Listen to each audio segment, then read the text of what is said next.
অবাধ নির্বাচনের মাধ্যমে সত্যিকারের গণতান্ত্রিক রাষ্ট্র গঠন করাই এখন চ্যালেঞ্জ, এই মন্তব্য করলেন বিএনপির স্থায়ী কমিটির সদস্য ডক্টর আব্দুল মঈন খান।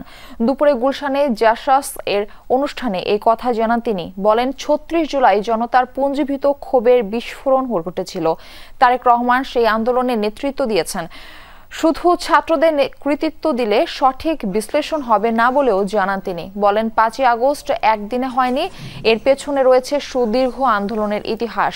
প্রায় ৪৩টি রাজনৈতিক দল বহু বছর ধরে বঞ্চনার বিরুদ্ধে লড়াই করেছে। গণতন্ত্রের জন্য আন্দোলন করতে গিয়ে হামলা, গায়েবী মামলা, নির্যাতন সবই সহ্য করতে হয়েছে।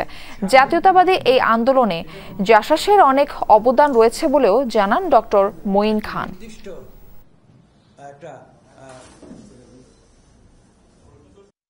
আমাদের ভারপ্রাপ্ত চেয়ারম্যান যিনি এই আন্দোলনটি তিনি আমাদের নেতৃত্ব দিয়েছিলেন সুদূর প্রায় ১০,০০০ কিলোমিটার দূর থেকে। শিক্ষা, সংস্কৃতি, সমাজ ব্যক্তি রেখে কোন দেশে রাজনীতি হতে পারে না। আসুন আমরা সবাই মিলে বাংলাদেশকে একটি শক্তিশালী প্রতিষ্ঠিত হবে, যেখানে মানুষের যে মৌলিক অধিকার সেটা প্রতিষ্ঠিত হতে হবে, মানবাধিকার প্রতিষ্ঠিত হতে হবে।